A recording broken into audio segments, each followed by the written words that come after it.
Okay, we'll go ahead and get started. Don't have a bell, but hopefully that worked. I'd like to welcome everybody to the April 3rd Rotary meeting, virtual meeting. This is my second major virtual meeting this week. I did one with the Board of Township Trustees. Got another one this month. I know City Council is doing this as well. So I hope everyone is being safe, whether you're sheltered at work or at home. I've been in the office every day, and I can assure you that the city and the township are still meeting the needs of our residents and preparing for everything that we need to do on the fire department side. First of all, I want to thank a few people. Beth and Dave, thanks for helping out with the flags, getting them up, and then Dave, thanks for picking them up after the wind blew them down. So I appreciate that. Also, just to let everybody know that Stephen Brown was able to set up a Google account for us. So we now have a YouTube site and a YouTube channel. Unfortunately, you can't stream live on YouTube for 24 hours after the account is set up. So next week, not only will this video be uploaded to our new YouTube site, but when we do a meeting next week, we'll be able to stream it live through YouTube as well. So if you're having problems with Zoom or can't connect, you can just go to our YouTube site and you'll be able to watch the meeting streaming live as well. And that's open to the public as well. So I plan on sharing that so that any resident who's maybe interested in Rotary will be able to watch any of our videos right through the streaming part of YouTube Live. And then any videos that we catch here in the future, we'll upload theirs as well. I'd like to thank some of our special guests. I sent this out to our friends in Fairborn Rotary and Xenia Rotary. Did see a few on here, so welcome. Because there's a time limit, we'll change some things up here for our first one, just to make it short and sweet. I know Melissa's got a lot going on with public health, and you know, we appreciate her time coming here today. So feel free to answer any questions. If you can keep your mics turned off, and if you have a question, turn your mic on to either ask Melissa or myself, or Pete can answer any questions remotely through the chat feature. So thank you, everyone. Hopefully we're getting some indications, at least from the state and some of the daily briefings. This may go on beyond May 1st. Obviously, we are canceled till May 1st. And the shelter and stay at home of genetic material. They're surrounded in a protein capsule, and then some of them have a lipid shell as well. And the coronavirus that we're dealing with now causes the disease COVID-19. That virus, and really a flu virus and a cold virus, the way that their action is, it will come into your respiratory passages, and then it wants to find a living cell, specifically a lung cell, and go inside that cell, replicate itself, and then burst the cell and move to the next cell and try and cause that next cell to replicate more of the virus. So that is how these viruses are replicating. The way that they are spread is through coughing and sneezing and close personal contact. And I know you're probably sick of hearing things like wash your hands, you know, sneeze into your arm and all of that. But all of those are very simple measures that you can take to protect yourself and to protect your family. As this has unfolded, I just thought I would share with you really a little bit about our daily decision making and what's going on. So the way that things kind of work in Ohio is that the cases come to the county of residence, and then we have about 4 disease investigators in Greene County that spend the time to call that individual, to look at where they've been over the last 2 weeks and try and see, was this a travel associated issue? Was this being in close contact with another person? Is this something that's happening in a long-term care facility? So yesterday, as we were talking, or as we were putting our numbers together, we were at 8 cases. So we were not seeing necessarily what is classified as a fast-moving virus at this point in time in Greene County. So yesterday was 8. What we're seeing in our office today is 13. So that means that we've added 5 additional cases. Last week, we also had our first death in Greene County. And so we know as epidemiologists and scientists that not everybody would experience death. And so we have to investigate those cases and say, well, why is that? Did this person get more virus? Were they more exposed? Or did they just maybe have an underlying health condition? Were they a senior adult? And so we have to take the time to look at that, to not only see if there's other cases or contacts involved, or just how lethal is this virus. So again, we're not seeing doubling at this point. And the other thing that we look at is there a steady downstream in the number of cases that are occurring, or in the lethality of it, or in the rate in which it transmits. So right now what we're seeing is, yes, it's transmitting quickly. And we do have the 1 case. So that puts Greene County at a little bit higher risk than the other counties. Next, I would say, what are we focusing on currently? Our current concerns are, of course, the virus, how it's affecting those with underlying health conditions, our senior adults, and the potential to overwhelm the healthcare system. And that's going to cause shortages in our supplies and equipment needed to treat not only COVID-19, but other serious illnesses as well. So we are using what's called an area command structure. This is a multi-agency, multi-jurisdiction way to manage the response to COVID-19. So at the core of all that we do, and all of the other agencies and jurisdictions that are working together, our purpose is to ensure the health and safety of individuals, families, our response partners, and our communities. So we already have established relationships with all of those different sectors. But what I thought I could do is kind of talk to you about the interaction that we've had with these sectors and some of the things that have been done. So I'm going to start with healthcare and hospitals, the Greene County Medical Society, and the Greater Dayton Area Hospital Association. So the way that we work with them is that we are passing on the guidance, perhaps the latest research reports that come down, that because this is a new virus, you know, you're going to get a new report from Singapore that says, oh, well, underneath, you know, some underlying conditions here are not just fever, cough, and shortness of breath, although that's what we know that for. It could be that in the week before you're seeing fever, cough, and shortness of breath, what they were also seeing is maybe different symptoms. So we do know that in the week before people are experiencing the symptoms and being aware of those symptoms, there's actually a period where something is going on and they are able to pass this virus to someone else. So I was just on a call with Cuyahoga County, some of the other county health commissioners, and in Cuyahoga County, they saw in that first week things like diarrhea. They saw muscle aches. They saw intermittent fever in the first week, and then it kind of led on to more respiratory symptoms. So for our partners in the healthcare field, you know, we pass that information along to them so that they know what to look for. And that, you know, goes out to physicians and providers so that when people are calling in, they have kind of that latest information and guidance. For law enforcement, fire, EMS, so we work with them a lot on personal protective equipment. You know, they are kind of first line. They're getting those 911 calls, and we give them guidance on the use, the extended use, and the reuse of personal protective equipment.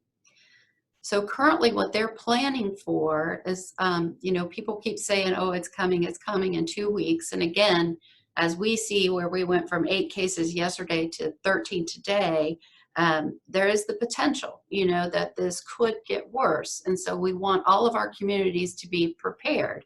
So what they're preparing for are things like increased call volumes. How would they do interfacility transfers? how are they going to handle things if they have absences within their own personnel? So they're going to be asking the community up front some screening questions about COVID-19, just to see if people have those signs and symptoms. If you think you've been exposed, or if you think you have those symptoms, when you're talking to the dispatchers, please let them know that. Now, you should call 911 when you need it, but people with minor health concerns should not be calling 911. They should be calling their healthcare provider or urgent care. We're trying to avoid delays in response times through the 911 system, and we don't want your call deferred. So we are also putting out on our Facebook page for Greene County Public Health, there's a request for donations for our first responders. So you can go there or contact the health district, and we will help get your donation of PPE to our first responders. We partner and coordinate with a lot of the social service agencies, and these are some of our great partners. So we have like Mental Health and Recovery Board of Greene, Madison, and Clark counties, the shelters, the Family Violence Prevention Center, the Board of Developmental Disabilities, Council on Aging, the Greene County Public Libraries, and there are some great partners. We've started some weekly teleconferences just with those groups to try and go over their specific needs and how this has impacted them. The COVID-19 has impacted them. We know that a lot of the individuals who receive social services, they experience things like poverty. Sometimes in these compressed shelter situations, they're feeling stress, they're feeling things that might cause them to have exacerbated behaviors. Even families who are at home now with their children, if they were substance users before, they, or substance abusers, they are more likely to abuse it. Right now, we know that with the change in weather, although for most people, a change in weather is a very positive thing, I will tell you that it's also a time of year, a seasonal change like that is also a time where we see suicide increase. And then I would say with Job and Family Services, of course, they're just overwhelmed right now. You would know with the number of calls coming in and the economic need in that community. We do plan to reach more of our, what we call kind of partner agencies, the faith-based community, the YMCA, but these are just a great group of individuals who are dedicated to this community, and they need your support. We also interface with Wright-Patterson Air Force Base and the Emergency Management Agency. A lot of people wonder, when you get this, well, doesn't the base get it? Doesn't the military get it? Yes, sometimes they do, or their civilian employees do. And the way that that gets coordinated is between our disease investigators and then their disease investigators at Wright-Patterson Air Force Base. I will tell you that I've been on a few calls with Colonel Sherman. He is also a alumni of Leadership Ohio with me, and he and I talked about, how can we support each other? How can we support the community through this? So they have been a really great partner. Most of the numbers that are coming out now will come out by county of residence. So even if someone works at Wright-Patterson Air Force Base, or if they were a military person at Wright-Patterson Air Force Base, wherever they live, whether it be Montgomery County, Fayette County, Clark County, the number will come out in the residence. It won't be coming from the base anymore. So this response has been going on for just over 2 months. I think there was a really key point in time where it seemed like we had been talking and talking and talking, and then a light switched. And it was that point in time, I think, when the Cuyahoga cases occurred. And of course, Cuyahoga County is seeing more cases than anyone else, but also the Ohio State University decided to go all online.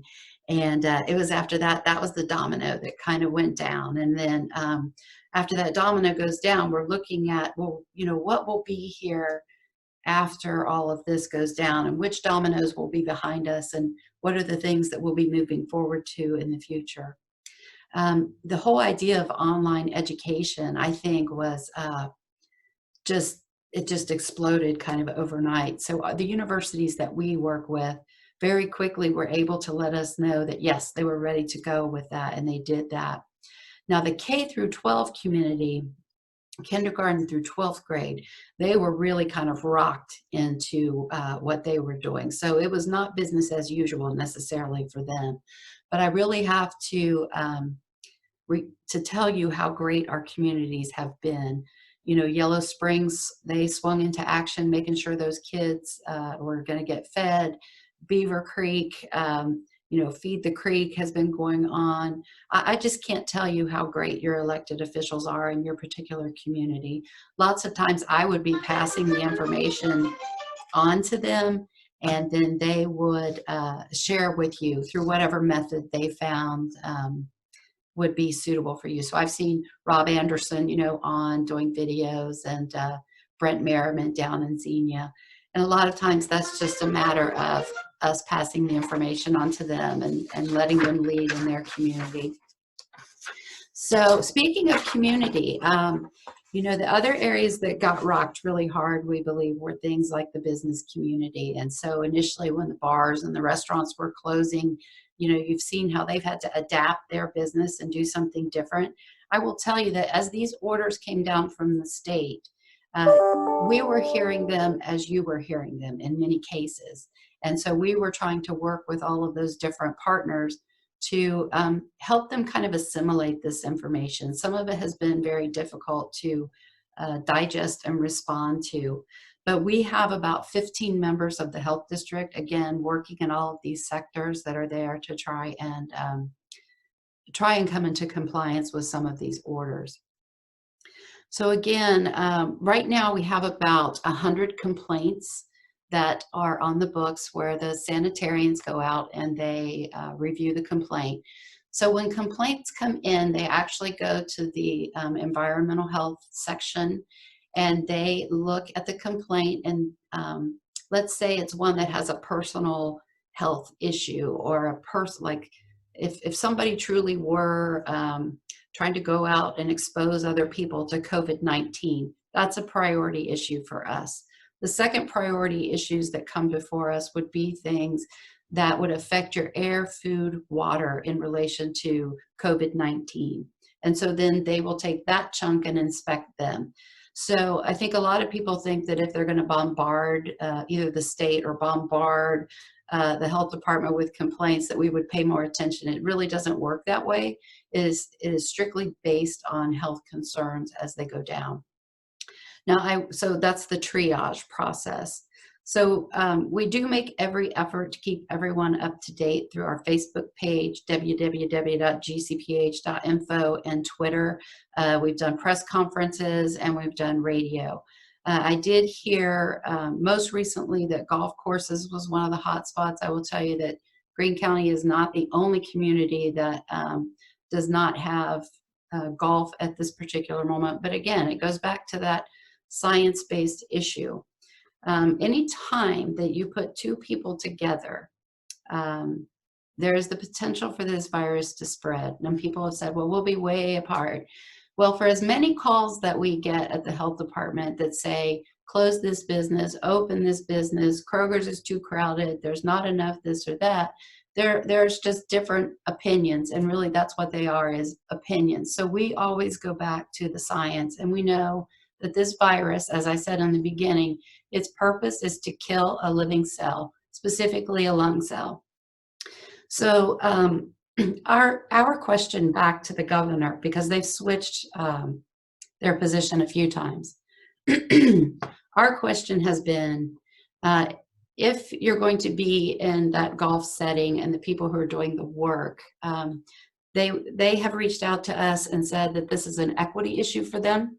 They feel like they are low-income workers.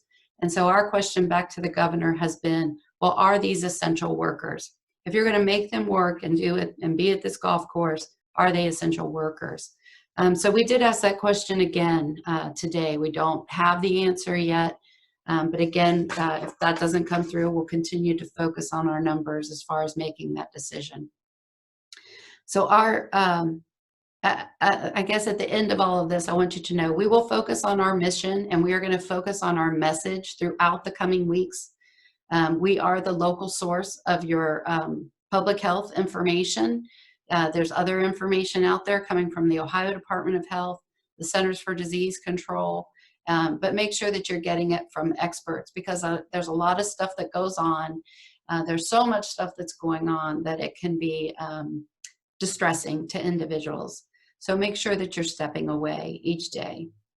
We have also modified our own services.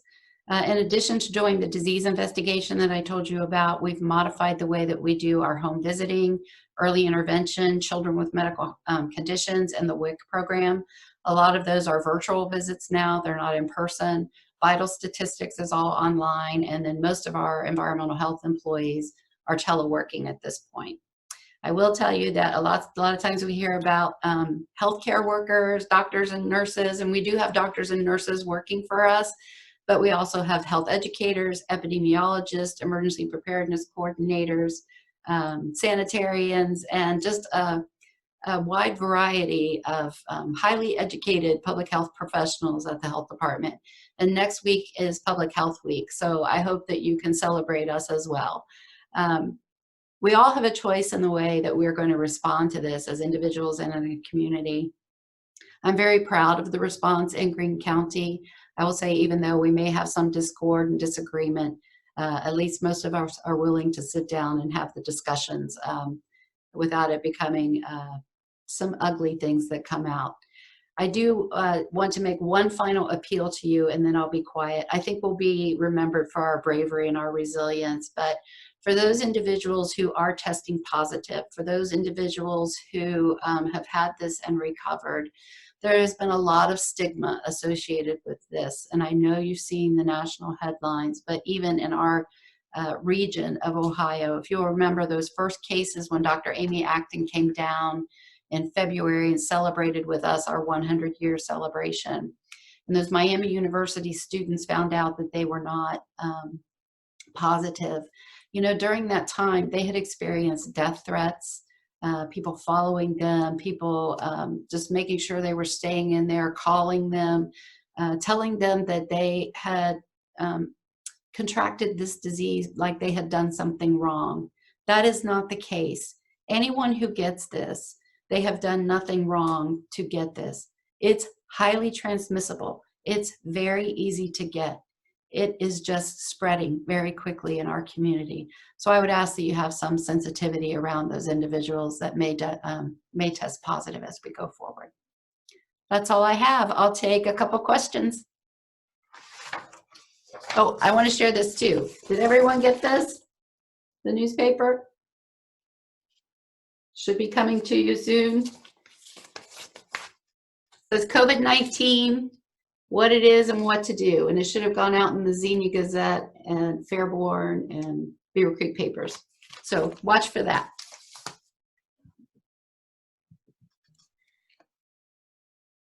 Okay, if you want to ask a question, you have to make sure you turn your mic on.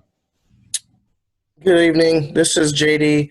I just wanted to make sure I heard you correctly. Did you say that the base is no longer going to fall under, when they have cases there, they're not going to fall under the base, it'll fall under whatever county they live in? Right, so the base is its own separate federal jurisdiction. I'm sure we all know that. They are separate from Greene County, and they are separate from Montgomery County. What gets reported by the counties is if it goes back to the county of residence. So if they had a military person or they had a civilian working at the base, that case would just come back and be reported in my county's numbers. They would not be reporting something separate from that. Okay, and that wasn't the case initially, correct? That's correct, yes. Okay. We're all learning. Yeah.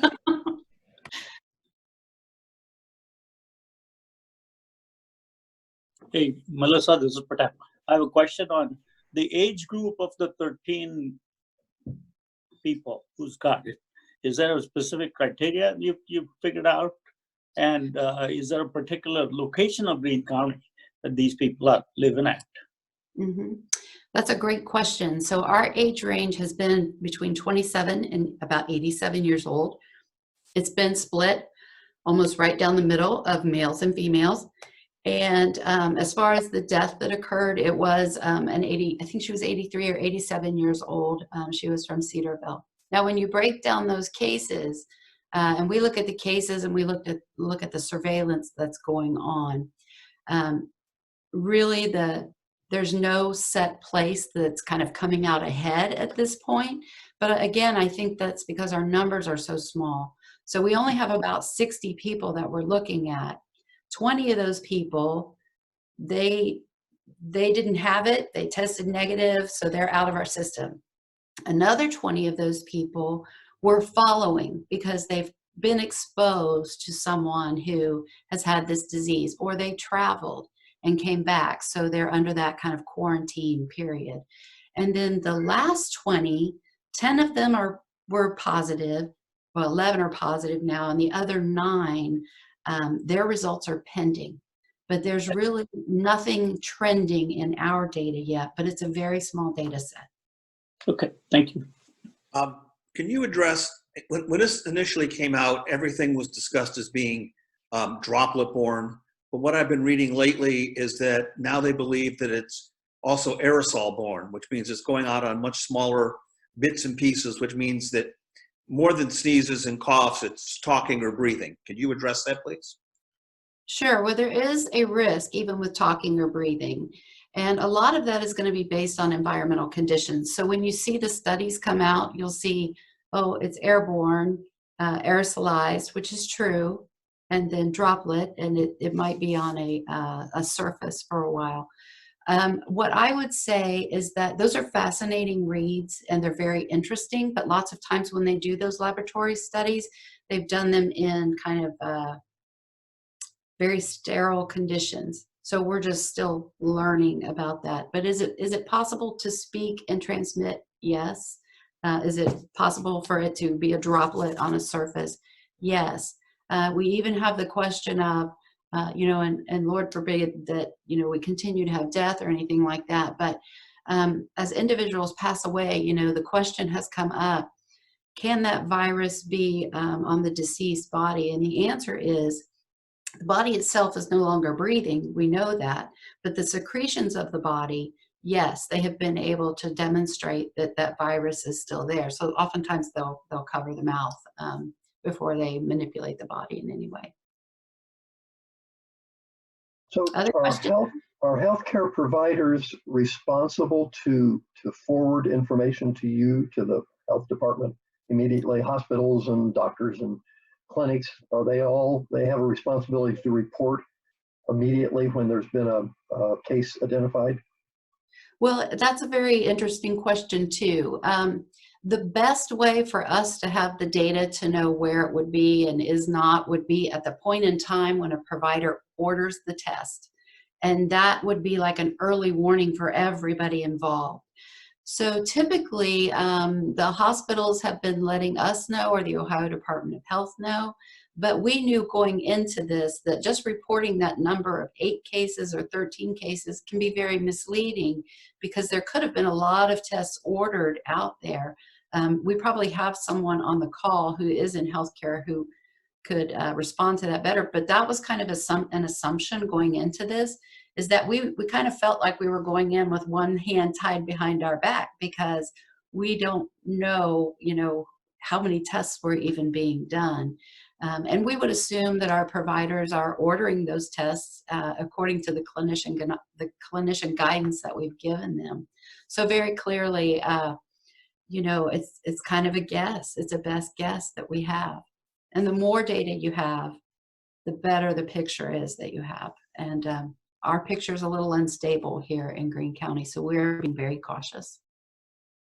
Yeah, this is Rick Dodds. I may be able to add a little bit to that. Great job, Melissa, first of all. And from a healthcare standpoint, the biggest operational challenge that we do have is the testing process and the time that it takes to get the test back. We've got one patient that right now has been waiting 9 days for a test back. And, the vast majority of tests that we send out are negative. And so it's a very, very small percentage of individuals that actually are positive. But those individuals that are negative are individuals that are seeking medical care that could be utilized in healthcare resources. It could be utilized in other ways as well. And so as we look at testing, as we look at PPE and the burn rates with PPE, certainly those two items tend to fall towards the top of what we look at on a daily basis in our incident command centers.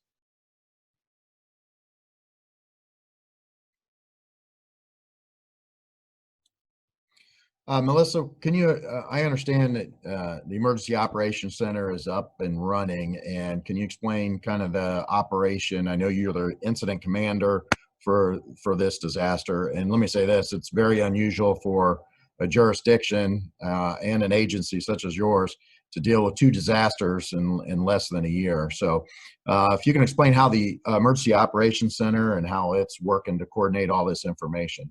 Mm-hmm.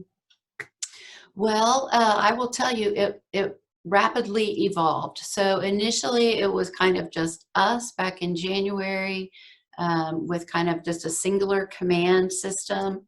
And then we brought on the Emergency Management Agency, which with Roseanne Anders, and she helped us kind of solidify that partnership. And then we knew very quickly that we needed law enforcement. So we were kind of in unified command at that point, but really dealing with this one issue of COVID-19. Beyond that, we, you know, as healthcare was coming on, all the agencies were being affected, the business community, you know, that's a lot of agencies, and all of the jurisdictions were being affected. And so it is at that point that, you know, we had to go to this area command. Now we have kept all operations really with the EOC done virtually. And the reason for that is that unlike other incidences where, like in the tornado, we could all go to the meeting and we could sit together and talk, the threat is this virus. And the only way that we stop this virus is to stay apart from one another. So you can't have those in-person meetings. If you, you know, if you get the virus and you're home alone, it will die because it has nowhere to go. So that's why we have to stay apart. That's why we have to stay home. And if we do that, we can really slay this virus. It's all about staying apart, even more so than the hand washing. If you give it nowhere to go, it will die. That's it. Thank you. Is there any other questions? Just a few things. I'll go ahead. Well, I just wanted to compliment Melissa. You know, at the library, we've had to make some really tough decisions, and every time we've had to make them, we've been able to get incredibly fast and decisive guidance from the health department. That's made all the difference to us, and I just want to say how grateful I am for her leadership. Thanks, Carl. And I did owe that as before I was cut off with the internet connection problem. It's been wonderful to work with your staff, Melissa, not only during this incident, but the tornado as well. So it seems like we've been having meetings for almost a year, and I think that will continue for quite some time. Just to let everybody know in regards to response to the community that Beaver Creek Township Fire Department and all the fire departments in Greene County work through 3 dispatch centers, City of Beaver Creek, Xenia, Greene Central, and City of Fairborn. They are pre-screening all calls, even fire calls. So for example, if you call and say, hey, my smoke detector is not working, can you come out and take a look at it?